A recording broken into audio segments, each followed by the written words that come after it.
السلام علیکم ویورز، کیسے ہیں آپ؟ امید ہے آپ سب بالکل ٹھیک ٹھاک ہوں گے۔ آج ہماری کہانی کا عنوان ہے انوکھی شرط۔ ایران کا بادشاہ بہت دنوں سے پریشان تھا۔ یوں تو ہر طرف خوشحالی کا دور تھا، مگر بادشاہ کی پریشانی کی وجہ اس کی اکلوتی بیٹی شہزادی ثنا تھی۔ ہر باپ کی طرح بادشاہ بھی اپنی بیٹی کی شادی کے لیے اپنے فرض سے دوشاز ہونا چاہتا تھا، لیکن شہزادی ثنا نے بھی عجیب اعلان کر رکھا تھا کہ جو شخص اس کے سوالوں کے درست جواب دے گا وہ اس سے شادی کرے گی۔ آس پاس کی ریاستوں کے کئی شہزادے آئے مگر ناکام لوٹ گئے۔ اس ملک میں ایک نوجوان طالب علم بھی رہتا تھا، اس کا نام اعظم تھا۔ اس نے اپنے والد سے کہا کہ وہ بھی اپنی قسمت آزمانا چاہتا ہے۔ اعظم کے والد ایک استاد تھے۔ وہ کئی برسوں سے لوگوں میں علم کی روشنی بانٹ رہے تھے۔ ملک فارس کا وزیر اعظم، بڑے بڑے درباری اور شہر کا قاضی بھی ان کا شاگرد تھا۔ باپ نے بیٹے کی خواہش دیکھی تو بولے، بیٹا اگر تو ناکام لوٹا تو تیرا کچھ نہیں جائے گا، لوگ کہیں گے کہ ایک استاد کا بیٹا ناکام ہو گیا ہے۔ اعظم اپنے باپ سے کہنے لگا، بابا بڑے بڑے شہزادے لوٹ آئے، اگر میں ناکام ہو گیا تو کیا ہوگا؟ یہ تو ایک مقابلہ ہے، جو بھی جیت لے اور شاید وہ خوش نصیب میں ہی ہوں۔ آخر باپ کو بیٹے کی ضد ماننی پڑی۔ اعظم خوشی خوشی محل کی طرف چل پڑا۔ شہر بھر میں یہ خبر آگ کی طرح پھیل گئی کہ ایک عالم کا بیٹا قسمت آزمانے محل میں چلا آیا ہے۔ مقررہ وقت پر محل لوگوں سے گچا گچ بھرا ہوا تھا۔ بادشاہ تخت پر بیٹھا تھا، ملکہ عالیہ بھی محل میں موجود تھی۔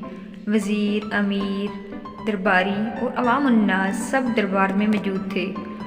آخر شہزادی نے اپنا پہلا سوال کر ڈالا۔ اس نے شہادت کی انگلی فضا میں بلند کی۔ اعظم نے کچھ دیر توقف کیا، پھر شہادت والی انگلی کے ساتھ والی انگلی فضا میں بلند کی۔ یہ دیکھ کر شہزادی مسکرا اٹھی اور ملکہ عالیہ بولی، شاباش اے نوجوان، تم پہلا مرحلہ کامیابی سے طے کر گئے ہو۔ دوسرے سوال کے لیے شہزادی کرسی سے اٹھی اور ہاتھ میں تلوار لے کر فضا میں چلانے لگی۔ کچھ دیر بعد وہ دوبارہ اپنی نشست پر آ کر بیٹھ گئی۔ بادشاہ سمیت ہر درباری کی نظر اعظم پر تھی۔ اعظم کھڑا ہوا اور اپنی جیب سے قلم نکال کر فضا میں بلند کر دیا، شاباش اے نوجوان، ہم خوش ہو گئے، یہ جواب بھی درست ہے۔ ملکہ عالیہ کی آواز دربار میں ابھری۔ اس کے ساتھ ہی دربار مبارک ہو کی فضا سے گونج اٹھے۔ دو سوالات کیا تھے، ان کے جوابات کیا تھے؟ اب ہر شخص اس پر غور کر رہا تھا کہ شہزادی نے کیا پوچھا اور اعظم نے کیا جواب دیا۔ لوگوں کے لیے یہ ایک راز تھا۔ آخر شہزادی نے تیسرا سوال کر ڈالا۔ وہ تیزی سے سیڑھیاں اتری اور تیزی سے سیڑھیاں چڑھ کر دوبارہ اپنے نشست پر بیٹھ گئی۔ یہ بڑا عجیب و غریب سوال تھا۔ ہر طرف خاموشی تھی، لوگوں کی سانسیں رکی ہوئی تھیں۔ اعظم پر اعتماد انداز میں کھڑا ہوا اور بولا، بادشاہ سلامت۔ اب تو اعظم کے ہاتھ پاؤں ٹھنڈے ہوئے جا رہے تھے۔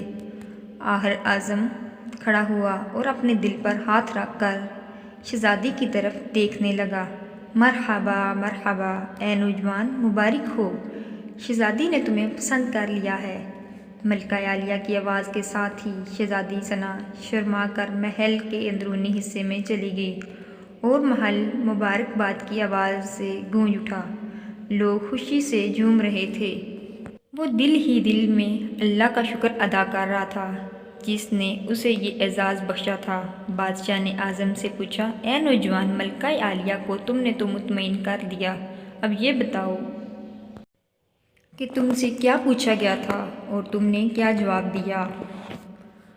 اگر تم نے ایک بھی غلط جواب دیا تو تمہاری گردن کاٹ دی جائے گی۔ اعظم پر اعتماد انداز میں کھڑا ہوا اور بولا، بادشاہ سلامت۔ شہزادی نے ایک انگلی کھڑی کر کے پوچھا تھا کہ کیا تم ایک اللہ کو مانتے ہو؟